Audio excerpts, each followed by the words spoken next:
При поступлении в университет мне повезло.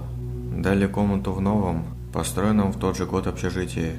Там то ли программа была по расширению студенческого городка, то ли что-то подобное. Нужно ли рассказывать, как я был рад?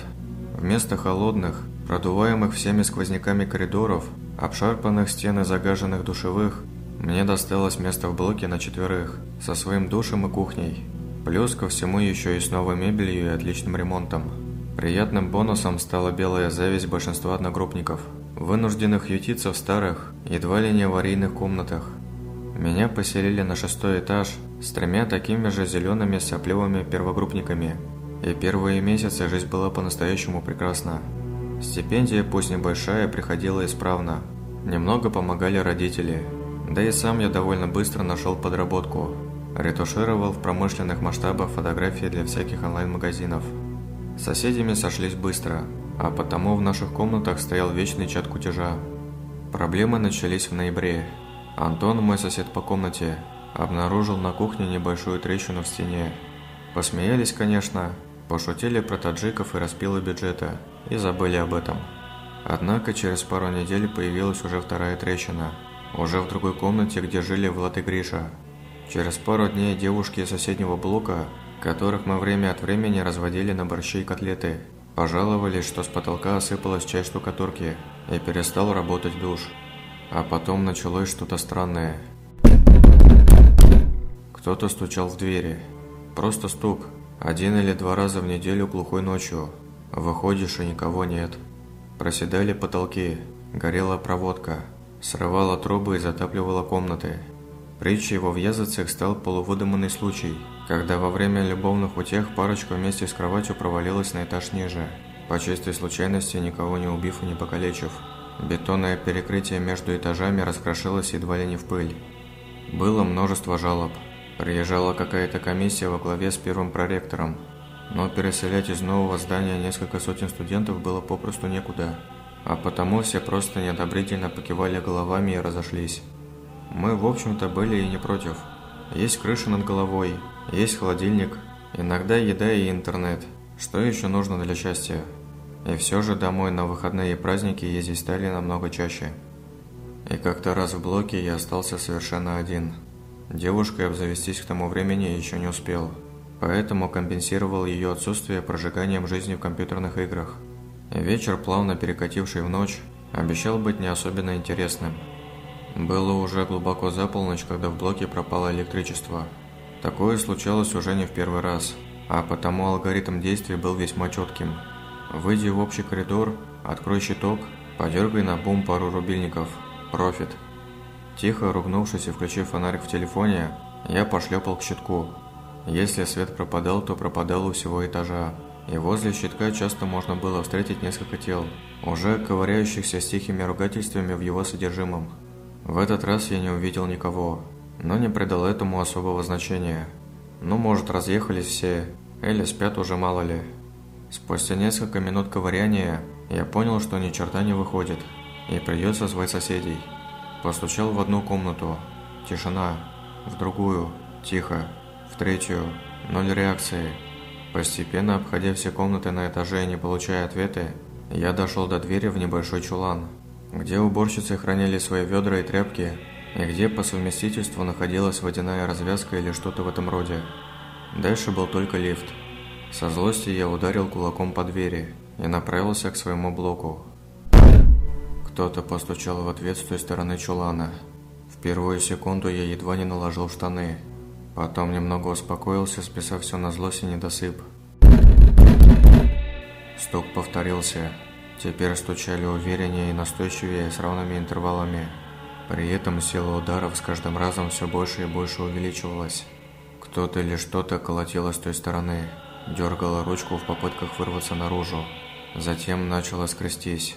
Я не стал дослушивать симфонию стуков и скрипов, и, едва не потеряв по дороге тапки, рванул в комнату.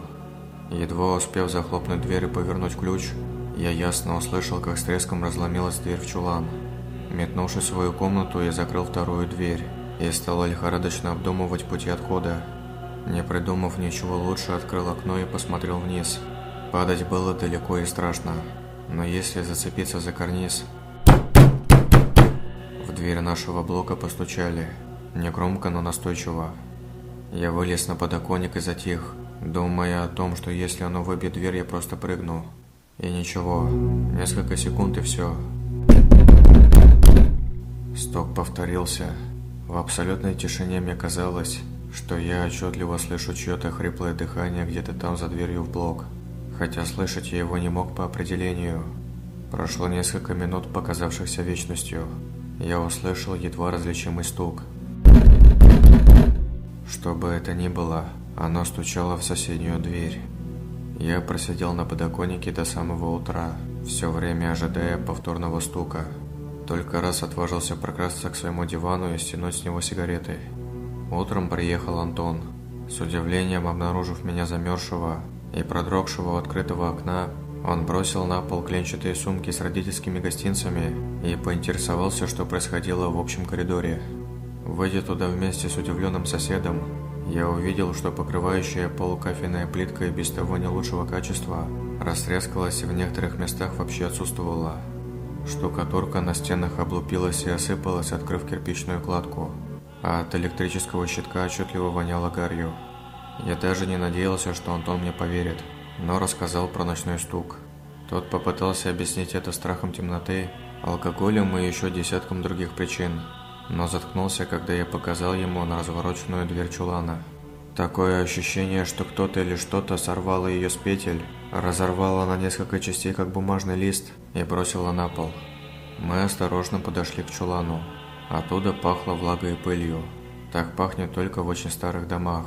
Трубы, еще недавно совсем новые, покрылись толстым слоем ржавчины. Голые стены были в чем-то липком. Посреди одной из них зияла здоровенная дыра, в которой виднелась черная шахта лифта. А на полу валялась какая-то невразумительная смесь из тряпья, окровавленного мяса, каких-то белых осколков и, черт возьми, зачем я посмотрел туда, куска нижней челюсти с разбухшим малиновым языком. Человеческой челюсти. Мы орали так, как не орали никогда. Поездка в лифте напоминала ночной кошмар. Оно могло быть в шахте. Оно могло быть где угодно. Оно сожрало человека. Комендант выслушал нас и, конечно, не поверил. Мы наотрез отказались вернуться с ним туда и показать все как есть. Просто назвали этаж. Конечно, нас долго допрашивали. Настоятельно советовали ничего не рассказывать под страхом исключения. Потом всех выставили из общаги, когда пригнали полицию. Кровавой кашей оказался третьекурсник, живущий этажом ниже. Он, как и я, остался ночью один и, видимо, открыл на стук. Конечно, здание оцепили. Несколько недель туда никого не пускали. Потом только разрешили забрать вещи под охраной вооруженных автоматами людей. Когда я едва ли не бегом перетаскивал свои нехитрые пожитки к выходу, то заметил, что новое снаружи, оно превратилось в облупленную развалюху внутри. И, конечно, нам ничего не объяснили. Ходили слухи про огромное гнездо из проводов, которые нашли в одном из подвальных помещений, про лазы и ходы, которые были в здании, про такие же лазы, ведущие к городской канализации, про монстров, упырей, метрокрыс, гулей. Я понятия не имею, что это было. Не хочу знать. Сейчас мы с Антоном снимаем однокомнатную хрущевку недалеко от универа и подальше от общак. Новостройка у нас рядом только одна. Офисное здание, которое сдали в работу всего полгода назад. Говорят, что там какие-то неполадки с проводкой.